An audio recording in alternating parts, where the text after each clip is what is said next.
Good evening, and I hope this mic works well. So I've just been reviewing some more of the report, and decided to focus primarily on the police errors tonight. It's actually surprising how many opportunities the police had and completely botched.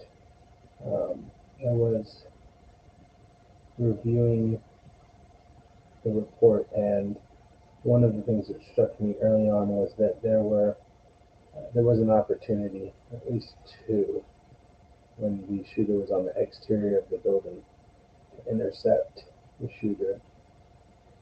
One of them, the officer ruled that it wouldn't be safe because there were kids nearby, which is very understandable. However, in another instance, the officer was in a hallway and communicated with the supervisor and just failed to take action. The supervisor didn't hear them or something to that effect. But it seems like there's a lot of justification in the report. There's a lot of people setting up their excuses for down the road, and I put some little snippets and quotes for things that I would assume will be the ultimate justification for why this happened the way it happened. And it is unthinkable because if you watch the video, there's a really good video. Um, it's just a brief synopsis, somewhat sped up by Nate the lawyer, and it goes through, shows you the entirety from when the shooter first crashed to when he attacked the funeral home folks to where he entered the school, began shooting at the school, and then there is a 70 plus minute, I don't even know what to call it. It's unthinkable. It's just a dance of people in the hallway talking, holding their weapons, advancing, retreating. Um, Within the first few minutes, within the first 4 minutes, there was a lieutenant who was highlighted as having acted immediately. Uh, but even within the report, they state that none of the other officers backed him up and didn't follow the training. And subsequently, he was on his own at the door, and when he took fire, he retreated. Um, it's really sad what's happened in this instance on so many levels. So, taking a bunch of snippets that way I can go over what I found on the report, and I'm just going to focus on the police, some of the police errors, the big ones that I can recall from yesterday. I'm not taking that shot in the hall. That supervisor didn't hear, or he didn't just act, and it seems like that first officer, had he have acted, would have stopped the entirety of the massacre that happened that day. So that's definitely noteworthy. As far as the things that I pulled tonight, there's no doubt that the police chief, to me, as I hear his answers, in my opinion, they seem to come off as premeditated justifications. Now that it's after the fact, he's speaking in terms that will potentially open up to kind of plausible deniability. Oh, in his situation, he thought this, which is an interesting way to frame the responses as he's being addressed by the committee there. So, let's see here. One of the quotes that I pulled just right out of the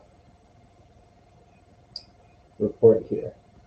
It says that the testimony received by the committee also indicated that none of the initial responding officers recalled hearing screams or having any contemporaneous understanding as they arrived in the building. So to me, when I heard that, it's interesting that they're reporting that they didn't hear screams. Um, it seems like a justification. Maybe it's not. I don't know though. I don't know what the point in mentioning that is. It's a school in the middle of the day. how many of them are empty? It really doesn't make sense.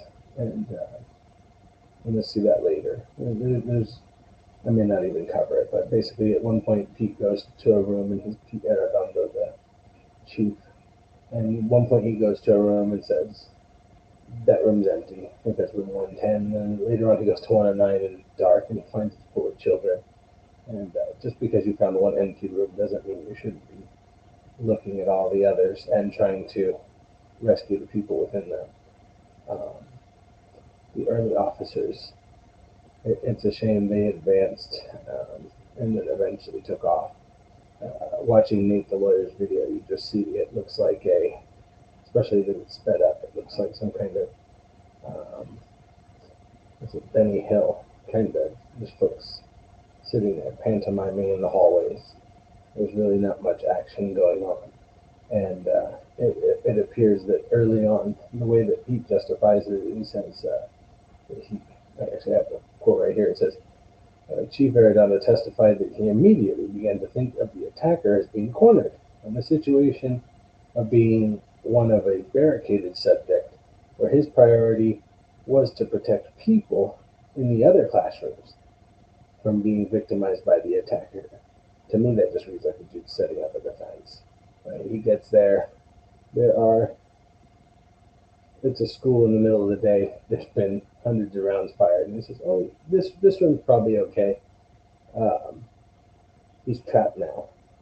I think that's the craziest kind of wishful thinking that I've probably ever read, and I don't know how you could come to that justification. And later, he later contradicts himself. One person opines on it as like a funnel of fatalities or something like this, and it's absolutely disgusting that when there was a pretty clear understanding, at least from some of the testimony, that there were kids in there, no one acted. And only one officer who did act very early on, within the first 4 minutes of the shooting, he ran in, but he didn't have any support. That was, let's see here, I'll jump to that one real quick.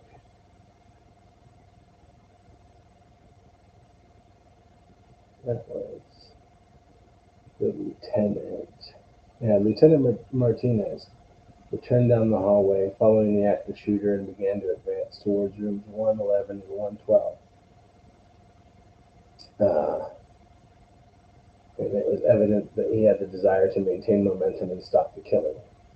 And he had this one mighty man among many mice, because the rest of them stayed back. And you can see it in the video right out at the beginning at like 11:37 a.m. He's charging down the hallway.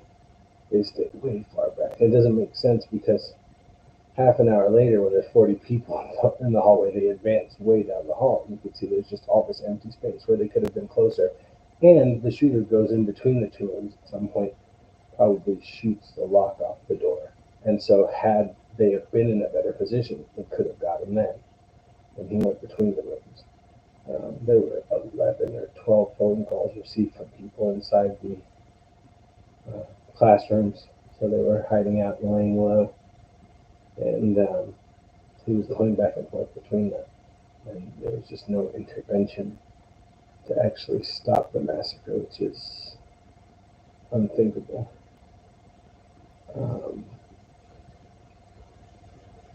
After his kind of remarks about the idea of the subject being cornered, and don't mind if the camera's shaky, I haven't got a reel set up yet, I'm just starting.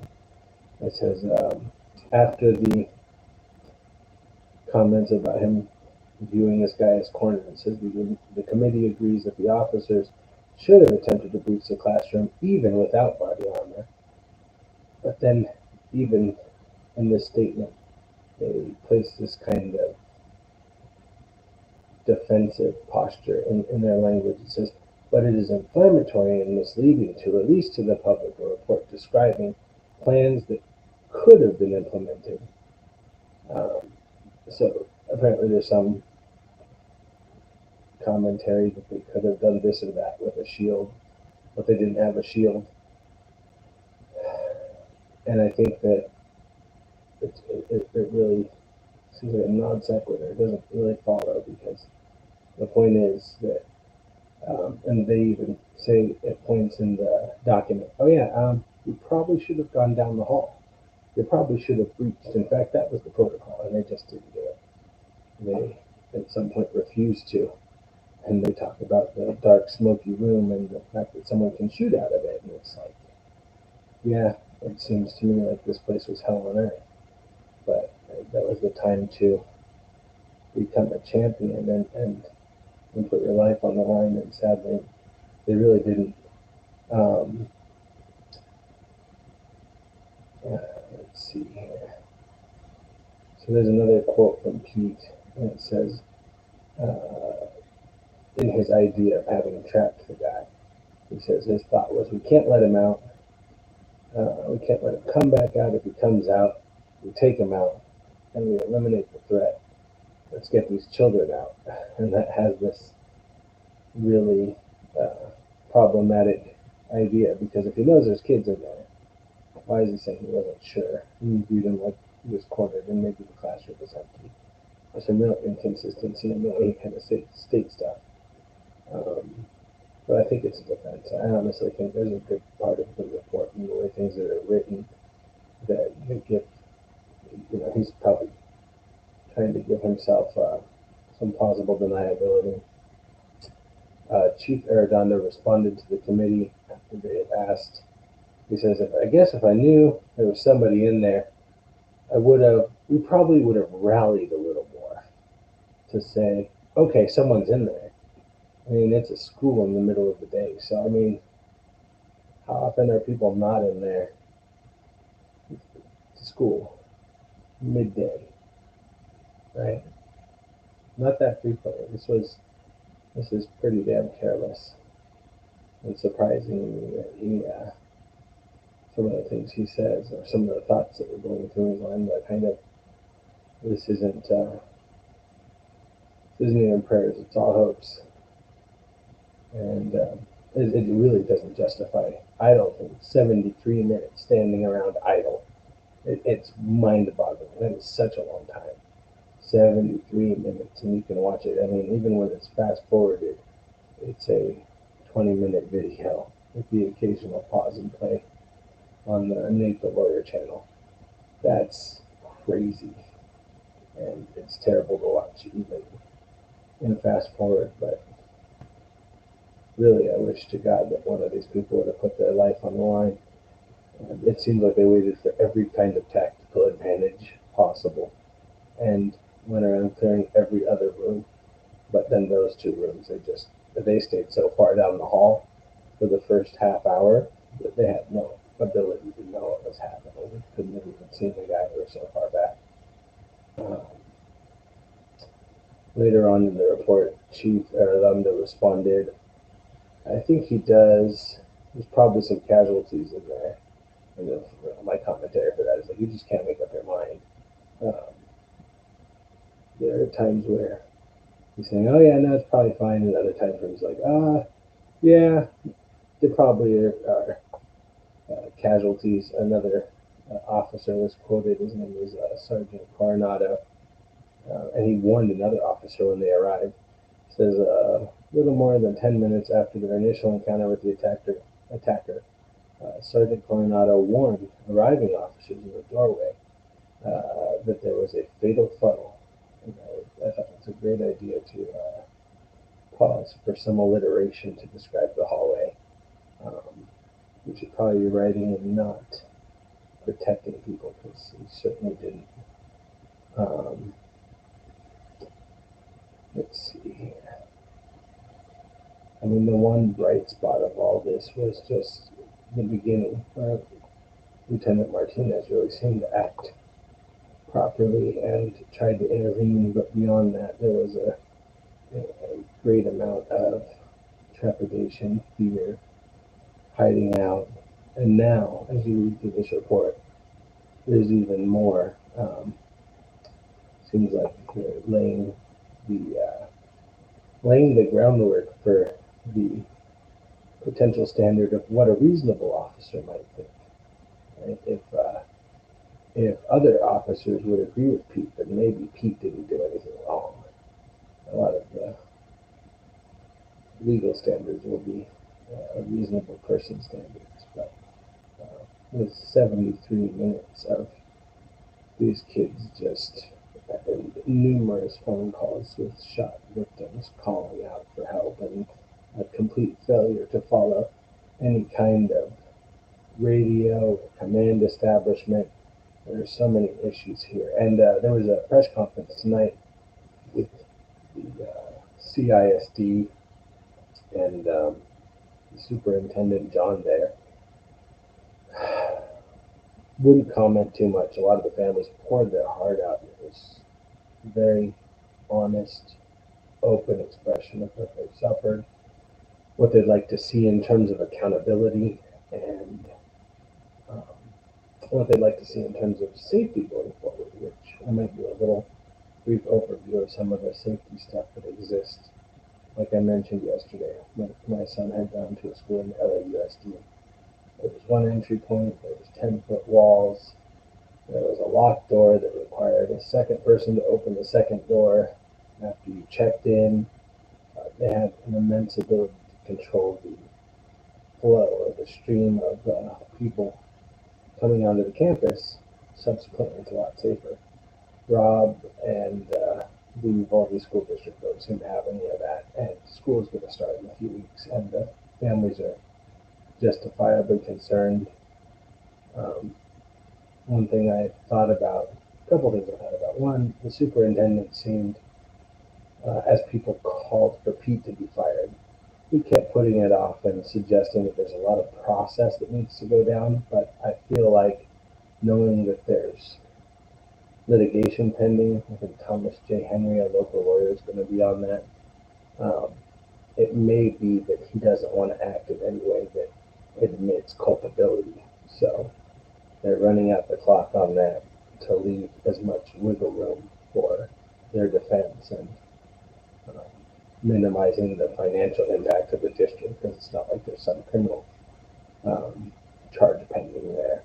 It's going to be settlements. But that's interesting that the superintendent, every time people ask for accountability, he just turns it down or says, trust the process. But uh, the families rightfully ask, well, what about the other 5 officers? Like, shouldn't you fire them? They did nothing. And I think that's completely reasonable. But if you work in a job and completely fail at it, maybe you should try something else. But no, they're not going to, and I think it has to do with liability. That's all I can assume. Um, that was really fascinating when I kind of had pondered it. It was a puzzling little bit. And there was something else I was thinking about in relation to all this.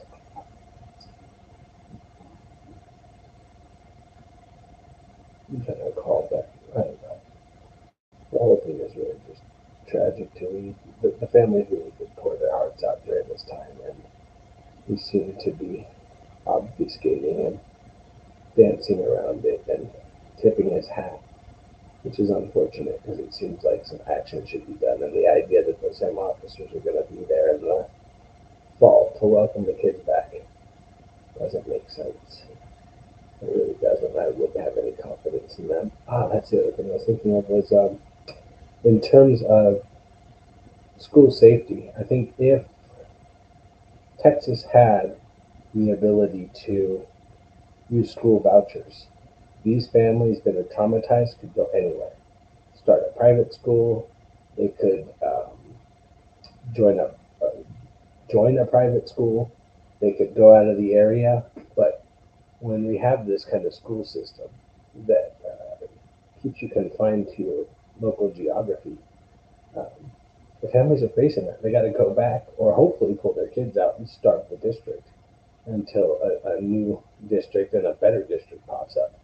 But it seems to me that the school choice that Corey DeAngelis is fighting for would be really amazing for Texas, because there's no way those parents should have to send their kids back to inadequately prepared facilities with completely inept safety and policing. It doesn't make sense. It's not just the police, as I covered yesterday. It was the way that the teachers behaved. Because of extenuating circumstances with illegal immigration and bailouts in the area, the teachers are behaving in unsafe manners or were, and they ignore alarms. They were leaving doors open. They were waiting when there were inspections and passing messages along that there was a cop there, so they would act like the doors were closed or close the doors and lock them, and then later change it.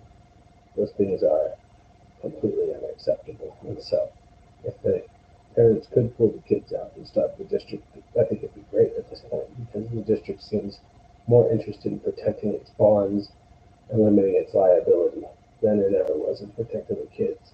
And that is disgusting. So I think that's it for tonight. I will do a little bit on the shooter, and that's gonna be really sad. Not that he passed away, just the guy's just disturbed, and so I'll go over that tomorrow.